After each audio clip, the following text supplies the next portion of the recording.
Hello friends, नमस्कार। स्वागत है आपका अपने चैनल नवी क्लासेस में। और इस वीडियो में हम डिस्कस करेंगे BSHF 101 की यूनिट 20 जो कि है economic reforms in India, Bharat में आर्थिक सुधार। तो चलिए डिस्कशन स्टार्ट करते हैं क्वेश्चन नंबर 1 से। पहला प्रश्न है कि आर्थिक सुधारों के संविधान में शामिल है। आपको बताना है कि इकोनॉमिक रिफॉर्म्स जो है उसके कॉन्स्टिट्यूएंट्स में इसमें से कौन सी चीज़ जो है वो शामिल है। ऑप्शन ए है उदारीकरण यानी लिबरलाइजेशन, ऑप्शन बी है वैश्वीकरण यानी ग्लोबलाइजेशन, ऑप्शन सी है निजीकरण यानी प्राइवेटाइजेशन, या option D all of the above.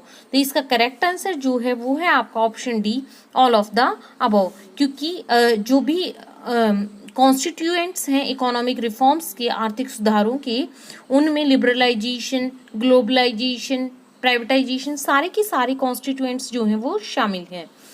Question number 2 है, डैश से तात्पर्य वस्तुओं और सेवाओं के कुल उत्पादन में वृद्धि से है। आपको बताना है कि निम्नलिखित में से कौन सी वो टर्म है जिसका मतलब वस्तुओं और सेवाओं के कुल उत्पादन में वृद्धि से है, मतलब कि increase in aggregate output of goods and services से वो रेफर करता है। 4 विकल्प आपको दिए गए हैं। पहला है आर्थिक विकास, दूसरा है आर्थिक नियोजन, तीसरा विकल्प है आर्थिक विकास, चौथा ऑप्शन आपको दिया गया है अर्थव्यवस्था। तो इसका करेक्ट आंसर जो हो जाएगा आपका वो है ऑप्शन सी, आर्थिक विकास। देखिए फर्स्ट ऑप्शन में ये विकास जो है गलती से टाइप हो गया है, इसकी एक की जगह आप जो है इसमें इकोनॉमिक डेवलपमेंट आप ले सकते हैं, और इसमें इकोनॉमिक ग्रोथ, विकास की जगह है ऑप्शन सी में इकोनॉमिक वृद्धि, आर्थिक वृद्धि आप इसमें शामिल करें। आर्थिक वृद्धि यहाँ आएगा।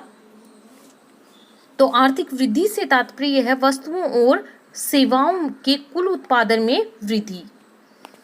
बढ़ते हैं नेक्स्ट क्वेश्चन की तरफ, देखते हैं प्रश्न नंबर 3 क्या है। प्रश्न नंबर 3 है कि डैश का अर्थ है एक इनपुट जो लंबे समय तक उपयोग किया जाता है और माल और सेवाओं के उत्पादन में मदद करता है। इसमें आपको बताना है कि किसका मतलब एक ऐसा इनपुट है which is used for longer period of time, बहुत लंबे समय के लिए उसका यूज़ होता है और वो गुड्स और सर्विसेज के प्रोडक्शन में हेल्प करता है। तो ऑप्शन ए है पूंजी यानी कैपिटल, ऑप्शन बी है बजट, ऑप्शन सी है इन्वेंट्री, या ऑप्शन डी में से कोई नहीं। तो इसका करेक्ट आंसर जो है वो है आपका ऑप्शन ए पूंजी। पूंजी यानी कि कैपिटल। कैपिटल से हमारा क्या तात्पर्य है कि ये कैपिटल जो है ऐसी इन्वेस्टमेंट होती है, ऐसा इनपुट होता है जिसका लंबे समय तक यूज़ किया जाता है और गुड्स और सर्विसेज के प्रोडक्शन में इससे हमें हेल्प मिलती है। प्रश्न नंबर 4 की तरफ चलते हैं। और पहला ये प्रश्न है मानव पूंजी यानी कि ह्यूमन कैपिटल में इनमें से क्या शामिल है। ऑप्शन ए है कुशल श्रम, ऑप्शन बी है पेशेवर, ऑप्शन सी है ए और बी दोनों, ऑप्शन डी है ना ए ना बी।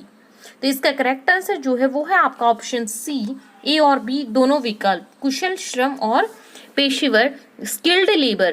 कुशल श्रम से मतलब है स्किल्ड लेबर और आपका प्रोफेशनल्स, दोनों के दोनों जो हैं, प्रोफेशनल्स भी, पेशेवर भी और स्किल्ड लेबर भी, दोनों के दोनों जो हैं ह्यूमन कैपिटल में शामिल हैं। प्रश्न नंबर 5 है मशीनरी, भवन, उपकरण डैश पूंजी के घटक हैं। आपको बताना है कि जो मशीनरी है, बिल्डिंग्स हैं, इक्विपमेंट्स हैं, वो किस टाइप की कैपिटल के कंपोनेंट्स हैं। ऑप्शन ए है भौतिक पूंजी यानी कि फिजिकल कैपिटल, ऑप्शन बी है ह्यूमन कैपिटल यानी मानव पूंजी, ऑप्शन सी है फाइनेंशियल कैपिटल यानी वित्तीय पूंजी, ऑप्शन डी है इनमें से कोई नहीं। तो देखिए ये सारे जो हैं फिजिकल ऑब्जेक्ट्स हैं, तो ये किस में आएंगे, फिजिकल कैपिटल में, भौतिक पूंजी में। प्रश्न नंबर 6 है निम्नलिखित में से कौन सा शब्द राष्ट्रीय अर्थव्यवस्था में लाइसेंस देने और अंतर्राष्ट्रीय अर्थव्यवस्था में व्यापार बाधाओं को कम करने जैसे प्रतिबंधों को हटाने से संबंधित है। कि इनमें से जो कौन सी टर्म है जो है वो नेशनल इकोनॉमी की लाइसेंसिंग और ट्रेड बैरियर के रिडक्शन के लिए और रिस्ट्रिक्शंस को रिमूव करने के लिए है। ऑप्शन ए है ग्लोबलाइजेशन यानी वैश्वीकरण, ऑप्शन बी लिबरलाइजेशन उदारीकरण, ऑप्शन सी प्राइवेटाइजेशन निजीकरण, या ऑप्शन डी राष्ट्रीयकरण यानी नेशनलाइजेशन। तो इसका करेक्ट आंसर जो है वो है आपका ऑप्शन बी उदारीकरण। बढ़ते हैं प्रश्न नंबर 7 की तरफ। 7वां प्रश्न है कि 1991 की औद्योगिक नीति में निम्नलिखित में से क्या कार्य किया। 4 विकल्प आपको दिए गए हैं, आपको सही बताना है। तो कि 1991 की जो है 1991 वर्ष जो था, तो उसकी जो इंडस्ट्रियल पॉलिसी थी इट वाज वेरी फेमस। तो आपको बताना है कि इनमें से किस एक्ट को उसने रिमूव किया था, ये बताना है आपको। तो इसका करेक्ट आंसर जो है वो है आपका ऑप्शन सी, MRTP को। MRTP जो है the monopolistic and restrictive trade practices, ये आपकी इसको फुल फॉर्म भी याद होनी चाहिए, एग्जाम में इसकी फुल फॉर्म भी पूछी जा सकती है। तो इसे 1969 में अधिनियमित किया गया था। इसका उद्देश्य एकाधिकार की वृद्धि को रोकना और अनुचित व्यापार प्रथाओं को रोकना था, कि जो भी ट्रेड में अनवांटेड जो रिस्ट्रिक्शंस हैं उनको रिमूव करना था। बढ़ते हैं प्रश्न नंबर 8 की तरफ कि कुल डी राष्ट्रीयकरण, टोटल डी नेशनलाइजेशन के उदाहरणों में इनमें से क्या शामिल है। ये भी आपकी बुक से ही क्वेश्चन, सारे के सारे क्वेश्चन जो है आपके एज इट इज़ बुक से हैं। तो सारे की सारे इंपॉर्टेंट क्वेश्चन है, कोई भी स्किप नहीं करना है आपको। पहला विकल्प है महिंद्रा को ऑलविन निसान को सौंपना। ऑप्शन बी है मैंगलोर केमिकल एंड फर्टिलाइजर्स को यूबी ग्रुप को सौंपना। ऑप्शन सी है बजाज ऑटो को महाराष्ट्र स्कूटर को सौंपना। या ऑप्शन डी उपरोक्त सभी। तो उपरोक्त सभी जो हैं वो टोटल डी नेशनलाइजेशन के उदाहरण हैं। प्रश्न नंबर 9 है दुनिया के बाकी हिस्सों के साथ आर्थिक संबंधों को बनाए रखने वाली अर्थव्यवस्था को आप क्या कहेंगे।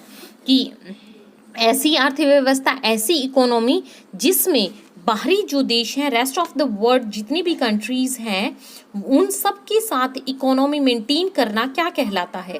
ऑप्शन ए ओपन इकोनॉमी यानी खुली अर्थव्यवस्था।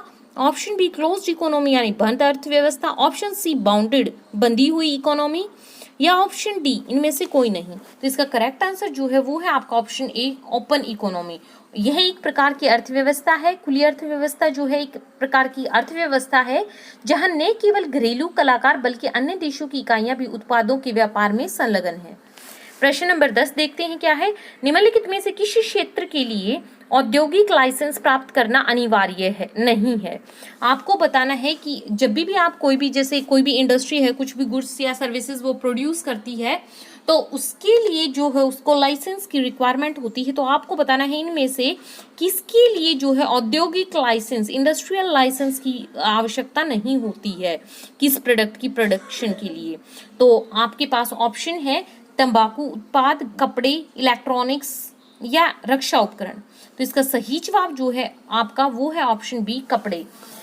5 उद्योगों को छोड़कर कौन कौन से सभी औद्योगिक लाइसेंसों को समाप्त कर दिया गया है। किनके लिए, सिर्फ आपको वो 5 उद्योग याद रखने हैं जिनके लिए जो है लाइसेंस कंपल्सरी है। बाकी को इनके अलावा अगर कुछ भी ऑप्शन आता है तो उसके लिए लाइसेंस जो है वो कंपल्सरी नहीं है। तो ये 5 उद्योग आपको याद रखने हैं क्या क्या है। जैसे अल्कोहलिक ड्रिंक्स के लिए, सिगरेट्स के लिए, जो भी तंबाकू उत्पाद होते हैं टोबैको प्रोडक्ट्स के लिए, इलेक्ट्रॉनिक, एरोस्पेस के लिए और डिफेंस इक्विपमेंट्स के लिए। प्रश्न नंबर 11 है डैश का इस्तेमाल निजीकरण के पर्याय के रूप में किया जाता है। इसमें आपको बताना है कि प्राइवेटाइजेशन का जो सिनोनियम वर्ड है वो आपको सिलेक्ट करना है। ऑप्शन ए है उदारीकरण, ऑप्शन बी है औद्योगिकीकरण, ऑप्शन सी विनिवेश या ऑप्शन डी उपरोक्त में से कोई नहीं। तो इसका करेक्ट आंसर जो है वो है आपका ऑप्शन सी विनिवेश। विनिवेश का मतलब भी निजीकरण ही होता है। विनिवेश यानी डिसइन्वेस्टमेंट्स। क्वेश्चन नंबर 12 है कि डैश का तात्पर्य राष्ट्रीय अर्थव्यवस्था में निजी क्षेत्र की हिस्सेदारी बढ़ाने की प्रक्रिया से है। इसमें आपको बताना है कि किसका तात्पर्य जो है निजी क्षेत्र में हिस्सेदारी बढ़ाने की प्रक्रिया से है। ऑप्शन ए है वैश्वीकरण, बी निजीकरण, सी उदारीकरण या डी विनिवेश। तो इसका सही आंसर जो है वो है आपका ऑप्शन बी प्राइवेटाइजेशन यानी निजीकरण। यह एक सार्वजनिक क्षेत्र के उपकरण में निजी स्वामित्व और प्रबंधन को शामिल करने का अर्थ है। प्रश्न नंबर 13 है कि डैश का तात्पर्य है आर्थिक विकास प्राप्त करने के लिए नीतियों और नियमों और विनियमों का एक अवधि से दूसरी अवधि में परिवर्तन। पहले क्वेश्चन को ध्यान से समझिए कि आप कौन सी टर्म जो है ये वो इम्प्लाई करती है change in set of policies, rules या रेगुलेशन को एक अवधि से दूसरी अवधि, एक पीरियड से दूसरे पीरियड जो है रूल्स रेगुलेशंस का चेंज होना ताकि इकोनॉमिक ग्रोथ जो है वो अचीव हो सके, तो इस टर्म को आप क्या कहेंगी? ऑप्शन ए है सामाजिक सुधार, ऑप्शन बी कर सुधार, ऑप्शन सी आर्थिक सुधार या डी भूमि सुधार। तो देखिए इसमें आर्थिक विकास के लिए है, आर्थिक विकास के लिए बोला गया है तो क्या होगा? आर्थिक सुधार, इकोनॉमिक रिफॉर्म्स। प्रश्न नंबर 14 है कि निजीकरण के निम्नलिखित में से कौन से रूप में इस संबंध में उद्यम की प्रकृति और राज्य की नीति के आधार पर सार्वजनिक क्षेत्र के उद्यम में निजी स्वामित्व का आंशिक समावेश 25 से 50% या उससे भी अधिक है। 14वें प्रश्न में आपको बताना है कि प्राइवेटाइजेशन की वो कौन सी फॉर्म है जिसमें partial induction of private ownership जो है वो 25 से 50% या उससे भी ज़्यादा जो है वो बढ़ा दिया गया है पब्लिक सेक्टर एंटरप्राइजेज में। डिपेंड करता है कि उस नेचर कैसा है उस एंटरप्राइज का, तो उसी के हिसाब से जो है वो परसेंटेज मैटर करती है। ऑप्शन ए है संयुक्त उद्यम, ऑप्शन डी कुल डी राष्ट्रीयकरण, ऑप्शन सी श्रमिक सहकारी या ऑप्शन डी टोकन निजीकरण। तो इसका करेक्ट आंसर जो है 14th का वो है आपका ऑप्शन ए संयुक्त उद्यम में। संयुक्त उद्यम को आप क्या बोलेंगे? Joint venture. ज्वाइंट वेंचर में 25 से 50% या उससे भी ज्यादा जो है वो बढ़ा दिया गया है हिस्सेदारी को। प्रश्न नंबर 15 जो कि इस यूनिट का लास्ट इंपॉर्टेंट क्वेश्चन है वो है कि नई आर्थिक नीति 1991 निम्नलिखित में से किसकी जगह लेना चाहती है? इसमें आपको बताना है कि जो न्यू इकोनॉमिक पॉलिसी है 1991 की वो किस चीज को रिप्लेस करना चाहती है? ऑप्शन ए LLP राज, option B LPQ, C LPG या डी CNG राज। तो इसका करेक्ट आंसर जो है वो है आपका ऑप्शन बी LPQ राज को। LPQ क्या होता है? लाइसेंस परमिट कोटा राज। तो लाइसेंस परमिट कोटा राज को खत्म करने के लिए जो है वो नई आर्थिक नीति, मतलब उसकी जगह लेने के लिए जो है उसको रिप्लेस करने के लिए नई आर्थिक नीति 1991 डिजाइन की गई है। तो इसी के साथ जो है इस यूनिट के इंपॉर्टेंट क्वेश्चंस हमने डिस्कस किए।